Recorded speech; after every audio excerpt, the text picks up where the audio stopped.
ഇജ്തിഹാദിനർഹതയുള്ള പണ്ഡിതന്റെ വാക്ക് മുജ്തഹിദല്ലാത്ത വ്യക്തി തെളിവ് ചോദിക്കേണ്ടതില്ല. മുസ്ലിമീങ്ങളെ, ഇമാമിങ്ങൾ പറഞ്ഞിട്ടുണ്ടെങ്കിൽ അതിൽ ഹദീസുണ്ടോ എന്ന് ചോദിക്കേണ്ടതില്ല. ഇമാമിങ്ങൾ ചെയ്താൽ മതി, പറഞ്ഞാൽ മതി. ബുഖാരിയിലുണ്ടോ, ഹദീസുണ്ടോ, ഖുർആനുണ്ടോ എന്നിങ്ങനെയുള്ള ചോദ്യം മുഅ്തസിലിയാക്കളെ ചോദ്യമാണ്. അഹ്മദ് ബിൻ ഹംബൽ റളിയല്ലാഹു അൻഹു ജയിലിട്ടടിച്ച മുഅ്തസിലികളില്ലേ, ഇമാമിങ്ങളെ കൊന്നവരല്ലേ, അവരെ ചോദ്യമാണ്. പിന്നെ ഖദരിയത്തിന്റെ ചോദ്യമാണെന്ന് ഗസാലി ഇമാം പറയുന്നത്. ഖദരിയത്ത് ആരാ? റസൂൽ പറഞ്ഞാൽ ഖദരിയത്ത് മജൂസു ഹാദിഹിൽ ഉമ്മ, ഈ സമുദായത്തിലെ മജൂസികളാണ് ഖദരികൾ. അങ്ങനെ ഈ സമുദായത്തിലെ മജൂസികളാണ് ഖദരികൾ. അതുകൊണ്ട് തന്നെ അവർ മരിച്ചാൽ നിങ്ങൾ പോകണ്ട, അവരെ രോഗം കാണാൻ പോകണ്ട. റസൂലുള്ള ഖദരിയാക്കളെ പറ്റി പറഞ്ഞതാണ്. മിസ്കാത്തിൽ ഹദീസുണ്ട്. ആ ഖദരികളുടെ വാദമാണ് ഇമാമിങ്ങൾ പറഞ്ഞാൽ സ്വീകരിച്ചൂടാ, നമ്മൾ തെളിവ് നോക്കണമെന്ന വാദം ആ മജൂസികളെ വാദമാണ്. ഇവിടെ വന്ന് സെലഫി വിളമ്പിയത് കേട്ടോ. മുജാഹിദ് എന്നതാ അൽമനാറിൽ എഴുതുന്നു. മുജാഹിദ് സംഘന്റെ സ്വഭാവം അല്പം വിവരിക്കേണ്ടതുണ്ട്. വിവരിക്കേണ്ടി തന്നെയാണിത്. എല്ലാവരും കേട്ടോളി. പരിശുദ്ധ ഖുർആനും സ്ഥിരപ്പെട്ട സുന്നത്തും മാത്രം അവലംബമാക്കുകയെന്ന തത്വത്തിന്റെ അടിസ്ഥാനത്തിലാണ് ഈ സംഘടനയിലെ പണ്ഡിതന്മാർ സംഘടിച്ചുള്ളത്. ഇജ്മാഉല്ല, ഖിയാസുല്ല. പകുതി എടുക്കുള്ളൂ, പകുതി എടുക്കൂല. യഹൂദികളുടെ സ്വഭാവമാണ്.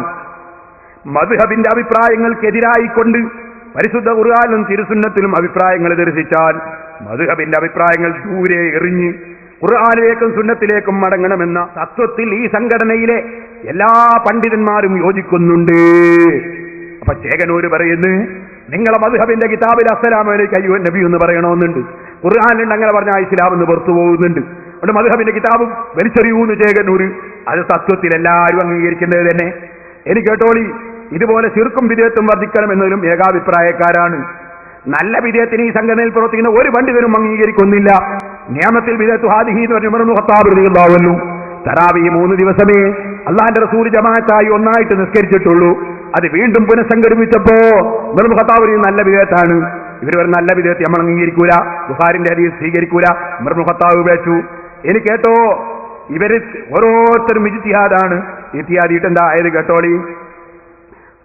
അൽമനാറിന്റെ മുൻകാല കോപ്പികൾ പരിശോധിച്ചാൽ ഈ സംഘടന ഇജ്തിഹാദിന് നൽകുന്ന സ്ഥാനം ശരിക്കും മനസ്സിലാക്കാൻ സാധിക്കും. സ്ത്രീകൾക്ക് ജുമഅയിൽ പങ്കെടുക്കുന്നത് നിർബന്ധമാണെന്ന അഭിപ്രായം എഴുതുവാൻ ജനാബ് MCC അഹമ്മദ് മൗലവിക്ക് അൽമനാറിന്റെ പേജുകൾ അനുവദിച്ചിരുന്നു. അതിനെ ഗണ്ണിക്കുന്ന ലേഖനങ്ങളും പ്രസിദ്ധീകരിക്കുകയുണ്ടായി. വായനക്കാർ 2 ലേഖനങ്ങളും വായിച്ച് മനസ്സിലാക്കണം. അൽമനാറിൽ ഒരു മൗലവി എഴുതി സ്ത്രീകൾക്ക് ജുമഅ നിർബന്ധാണ്, ഉമർ മൗലവി എഴുതി നിർബന്ധില്ല. ഇനി ഇതാരാ തീരുമാനമെടുക്കേണ്ട ആരാന്ന് പറയുന്നത് കേട്ടോളി. വല്ലാത്ത ബുദ്ധി കേട്ടോളെ. 2 ലേഖനങ്ങളും വായിച്ച് അവർക്ക് കൂടുതൽ രേഖ കാണുന്നത് സ്വീകരിക്കാൻ വേണ്ടിയാണ് ഈ നയം സ്വീകരിക്കുന്നത്. അൽമനാർ വായിക്കുന്ന സാധാരണക്കാര് 2 മൗലവിന്റെ ലേഖനം വായിക്കുക, എന്നിട്ട് കൂടുതൽ രേഖകൾ ഏതാണോ അത് സ്വീകരിക്കുക. നിങ്ങൾ ആലോചിച്ചു. എന്നാ പിന്നെ ആ ലേഖനം ഇവരെ കൊണ്ടുവച്ചൂടെ? പിന്നെ മൗലവി ഏതോ അതിനേക്കാൾ വിവരമുള്ളവരല്ലേ പരിശോധിക്കുന്നത്. എന്നാ പിന്നെ മൗലവി ഏതോ ഇവരെ കൊണ്ടുവച്ചാ പോരെ? ഇത്രയും വിവരം കെട്ടൊരാശയം, ഇത്രയും ബുദ്ധി യോജിക്കാത്തൊരാശയം എന്നാ മൗലവി എന്താ എഴുതിയത് എന്ന് കേട്ടോളി.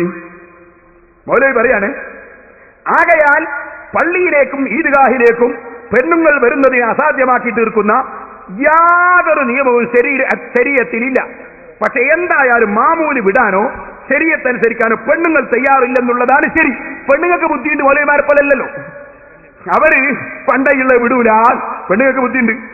അതിന് മൗലവിക്ക് ദേഷ്യം പിടിക്കുകയാണ്. മൗലവി പറയാണ്, എന്നാൽ അടിച്ച് പെണ്ണുങ്ങളെ പുറത്തിറക്കേണ്ട ചുമതല ദീൻ അറിയുന്ന ആണുങ്ങളെ മേലാണ്. പെണ്ണുങ്ങൾ പൊരേ നിറങ്ങുന്നില്ലേ ഈദ്ഗാഹിലേക്ക്? അടി തന്നെ, കൊടുക്കന്നെ അടി.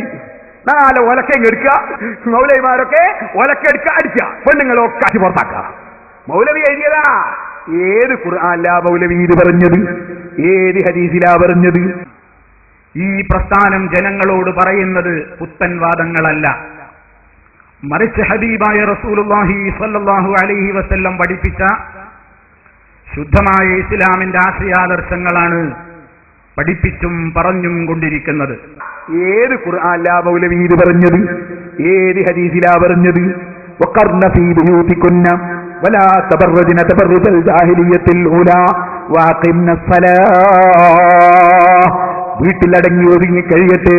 ജാഹിലിയ്യ കാലം പോലെ അതാ ഭംഗി പ്രകടിപ്പിക്കല്ല, അവര് നിസ്കാരം നിർവഹിക്കണേ എന്ന് ഖുർആൻ പറഞ്ഞപ്പോ മദ്ഹബിന്റെ ഇമാമിങ്ങൾ, നിങ്ങൾ എടുത്തു നോക്കി ഇമാം കസാനി തങ്ങളുടെ ബദാഉ സനാഇ നോക്കൂ, ഈ ആയത്ത് ഉദ്ധരിച്ചുകൊണ്ട് അവിടുന്ന് പറഞ്ഞില്ലേ, യുവതികളെ നിങ്ങൾ ഈദ്ഗാഹിലേക്കും പള്ളിയിലേക്കും പോകുന്നത് പച്ച ഹറാമാണ് കേട്ടോ.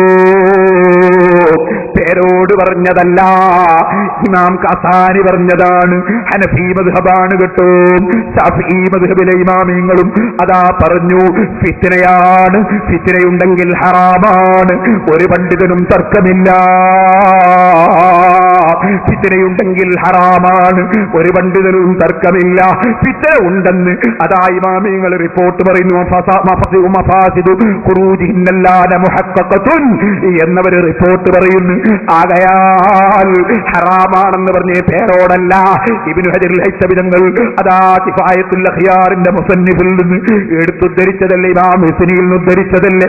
വമാ അഹ്സന ഖൗലഹു, എത്ര ശരിയാണ് പറഞ്ഞതെന്ന് ഇബ്നു ഹജർ തങ്ങൾ പറഞ്ഞില്ലേ. ഓ മുസ്ലിമീങ്ങളെ,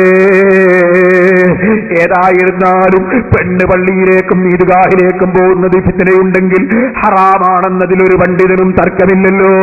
എന്നിട്ട് പിന്നെ മൗലവിന്റെ ചോദ്യം, സെനദെവിടെ? ഖുർആനിന് സെനദ് വേണോ മൗലവി?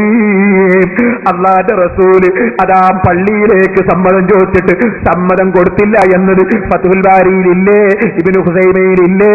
ഇനിയും ചോദിക്കട്ടെ, ആ പെണ്ണ് പോകുന്നതിൽ ഒരു പുണ്യവുമില്ലെന്ന് ഇമാം ശാഫിഈ തങ്ങൾ അവിടുത്തെ ഇഖ്തിലാഫുൽ ഹദീസിൽ പറഞ്ഞില്ലേ? സഹാബത്ത് സമ്മതിച്ചിട്ടില്ലെന്ന് പറഞ്ഞില്ലേ? പിന്നെ എവിടുന്നാണ് നിങ്ങൾക്ക് സംശയം വന്നത്? അതുകൊണ്ട് ഇപ്പോഴതിലേക്ക് കടക്കുന്നില്ല. മൗലവിന്റെ വെല്ലുവിളിയൊക്കെ അതാ പൊട്ടാതെ ചീറ്റിപ്പോയി കേട്ടോ. ഇനി നിങ്ങൾക്ക് കേൾക്കണോ? മഹാനായ സദഖത്തുള്ള മുസ്ലിയാർ നവറല്ലാഹു മർഖദാ, ബഹുമാനപ്പെട്ടവര് അതാ മഹാനവരുകളോട് ചോദിക്കുകയാണ്, പള്ളിയിലേക്ക് ജുമാ ജമാഅത്തിന് ഒരു യുവതികൾ അവരെ ഭംഗി പ്രകടിപ്പിച്ചുകൊണ്ട് പോകുന്ന മുജാഹിദിന്റെ പോക്കില്ലേ, ആ പോക്കിനെ പറ്റി ചോദ്യവും മറുപടിയും വരികയാണ്. കേട്ടോളി. സൽക്കർമ്മവും ഗുണകരവുമായ ജുമാ നമസ്കാരത്തിന് പോകുന്നതിൽ നിന്ന് സ്ത്രീകളെ വിരോധിക്കുകയും മുജാഹിദീങ്ങളെ ചോദ്യമാണ്. അതേസമയം സമസ്തക്കാരുടെ മിക്ക മദ്രസകളിലും വലിയ പെൺകുട്ടികളെ വെച്ച് പഠിപ്പിക്കുകയും ചെയ്യുന്നതായി കാണുന്നു. ജുമയ്ക്ക് പോകുന്നതിനെ വിരോധിക്കുന്നവർ അതെന്തുകൊണ്ട് വിരോധിക്കുന്നില്ല? സമസ്തക്കാരെ കുത്തിയിട്ടുള്ളൊരു ചോദ്യമാണ്. സദഖത്തുൽ ഉസ്താദിനോടാണ്. സദഖത്തുല്ലാന്റെ മറുപടി കേട്ടു.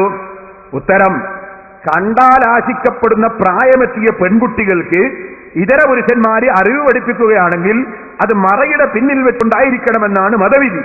ഇത് ഇബ്നു ഹജർ റളിയല്ലാഹു അൻഹു മുതലായവർ പ്രസ്താവിച്ചിട്ടുണ്ട്. ചോദ്യത്തിൽ പറഞ്ഞ വലിയ പെൺകുട്ടികൾ ഈ പ്രായത്തിലെത്തിയവരാണെങ്കിൽ സമസ്തക്കാരുടെ മിക്ക മദ്രസകളിലും അവരെ വെച്ച് പഠിപ്പിക്കുന്നുണ്ടെന്ന് പറഞ്ഞത് വിശ്വസിക്കാൻ കുറച്ച് പ്രയാസം ഉണ്ട്. സമസ്തക്കാർ അത്ര മോശമാണെന്ന് വിശ്വസിക്കാൻ സദഖത്തുൽ മുസ്ലിയാർ അതിന് തയ്യാറില്ല. പറയാണ്, സമസ്ത അംഗീകരിച്ച് ഏതെങ്കിലും വല്ല മദ്രസകളിലും നിയമവിരുദ്ധമായ നിലയിൽ അധ്യാപനം നടത്തുന്നുണ്ടെങ്കിൽ അതും സ്ത്രീകളെ ജുമായിൽ സംബന്ധിപ്പിക്കലും നിഷിദ്ധമാണ്. നിങ്ങൾക്ക് എന്താ പറയേണ്ടത്? അപ്പോൾ ജുമാക്ക് പോകരുത്, ഇത് സദഖത്തുൽ മുസ്ലിയാരുടെ ഫത്വാനുസറത്തുല്ലന. അപ്പൊ ഇതിലൊന്നും സുന്നി പണ്ഡിതന്മാർക്ക് തർക്കമില്ല. ഇവിടെ മുമ്പ് ഒരു മാഷ് സംസ്ഥാന പെണ്ണുങ്ങൾ വഴി പോകണമെന്ന് പറയുന്നവരാണ് എന്ന് പറഞ്ഞ് എന്തൊക്കെയോ പറഞ്ഞ് നോട്ടീസ് ഇറക്കിയിരുന്നു. ആ മാഷ് സ്റ്റേജുമ്മലുണ്ടായാലുണ്ട്, ഇപ്പൊ സ്റ്റേജുമ്മ കാണുന്നില്ല. മൗലവിന്റെ കൂട്ടത്തുനിന്ന് എങ്ങോട്ട് പോയി എന്നറിയുന്നില്ല.